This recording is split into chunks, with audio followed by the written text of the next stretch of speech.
Daywave Pastlife album review. Let's chat about.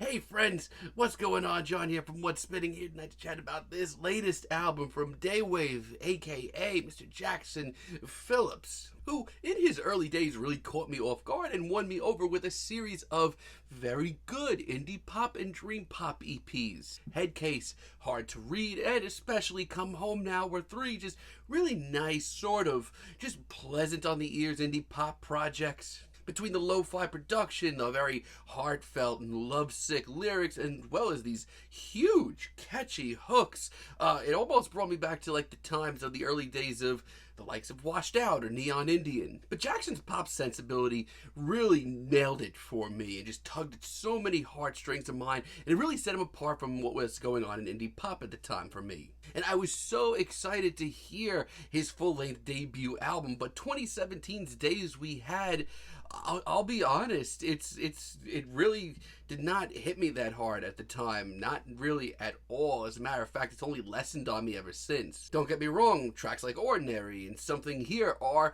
fantastic tunes, but overall, I felt like what made Jackson so interesting and different the last couple of years on his first few EPs was all gone. I also saw him live around this time, and I didn't think his performance really won me over either. So much so that it took me months to realize that he even released an EP in 2020, the Crush EP, and that's a shame because it ended up being one of my favorite EPs of the year. I didn't formally review it, but it ended up on my year-end list. It was a breezy, very longing EP with some rough around the edges production in the best way that just reminded me of everything that I loved about him to begin with. Now, here he is with his second full-length album, and I did enjoy most of the singles, and I'm happy to say that this time around, he's releasing the album that I wish he released back in 2017. This album starts off with See You When the End Is Near, featuring Kenny Hoopla, and honestly, this gives me the damn chills as an intro. It is a stripped-down, rainy day, lo-fi indie pop ballad. It sounds so lonely, but in the best way. I do really enjoy Kenny Hoopla's performance as well. I think the two have some legitimate chemistry, and some of the little details like the layered vocals that we get here, as well as the pianos that are just out of reach enough, are really nice. But it also shows a lot of maturation. This isn't Jackson Phillips just going back to the sound of his early EPs and pumping out that same exact style. No, it's not like that at all. It's just what I wanted to hear at the end of the day. The title track of this album, Pastlife, it's really good too. As a matter of fact, it's done nothing but grow on me. I remember initially hearing it and thinking that Jackson was playing it a little bit safe. That's not the case. It's just so blissful and sweet and really instantaneous. Like, you don't need to know the guy's entire backlog just to enjoy this. It's super easy to just put on, drift away, and bob your head to. It's really nice. Where Do You Go, on the other hand, shows Jackson kind of diving back into his sort of post-punk roots, which they are there. That is a thing. Go back and listen to some of his early Interpol and New Order covers. But while it is a little bit more on the post-punk side, it's much more blissful and cheery than you would think. Not only that, it may be the catchiest track here, but just hearing a little oomph to this track, this album, just really did a lot for me. I mean, call me a simp for the guy, but when this guy hits a really upbeat, passionate indie pop track with a great riff, I just am so sold. I love this, and I just can't help but burst out into this chorus every time it rolls around. Blue, on the other hand, is how you tackle a very much more low-key, much more spacious track in the Book of Daywave. This is the track that I kind of wish he, figured out how to do back in 2017. It has the somber tone and the very dreary vocals that he's brought in from time to time, but this instrumental is really beautiful and just very vast sounding. The production's nice too. It holds up. It's a somber tune with a serious backbone. It doesn't feel like it's gonna blow away or tip over or anything. It's done really gracefully.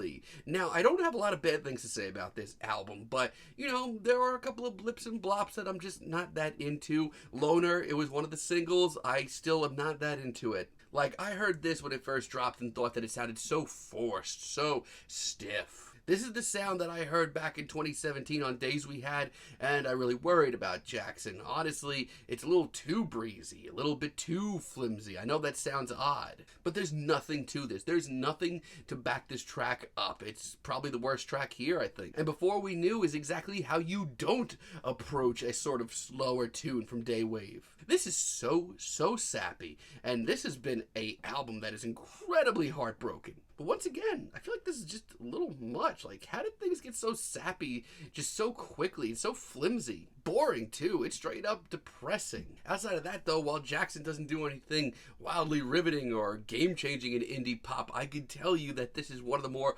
blissful and catchy and just instantaneous indie pop releases you will hear this year. Great Expectations, on the other hand, is the perfect low-key ballad from Daywave. I love how bluesy Jackson's vocals come off and the sort of tear-soaked acoustic riff that we get here. We also get this sort of DIY, rough around the edges production that, personally, I've always thought they've pulled off really well. It's beautiful. We Used to Be Young, too, is maybe my favorite deep cut here. This brings the energy back to the album in a great way. It reminds me a lot of what he was doing on his Crush EP.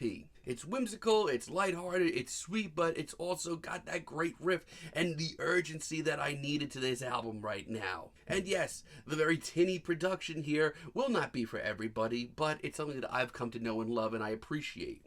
I have a lot of the same feelings on Heart to Rest. It's just so blissful and sweet and catchy. And listen, if this is a little too poppy for y'all, I get it, but it's hitting the spot over here. And Apartment Complex, it's a really nice finale too. I was excited for this coming down the pike. This track is featuring Hazel English, who he already has proven he's got great chemistry with. Do your homework. It's just a really sweet, tear-jerking ballad that wraps up a lot of the themes of this album. And by this point, listen, you know what you are getting. If you weren't into a lot of this album, this isn't going to save it for you. But this is the sort of dreamy, lovesick ballad I feel like ties up a lot of loose ends on this album and just makes me want to start over and listen to it again. It's really nice. Listen, this is nothing revitalizing in the worlds of the crossover indie pop, dream pop subgenres. Honestly, it's not. But if you're looking for an incredibly instantaneous, blissful, sweet, lovesick, lo-fi at times, passionate indie pop record, this is really good. And at the end of the day, I don't have a lot bad to say about this, but I will say this. This is the album that I wish Jackson released back in 2017. It's a little late, but I'm glad that it's here now. I'm feeling a very strong 8 on this album, but let me know what you guys think down below. If you liked the video, be sure to give us a like, give us a subscribe, and let me know down below what you would like for me to chat about in the future. And until next time, have a great day, friends.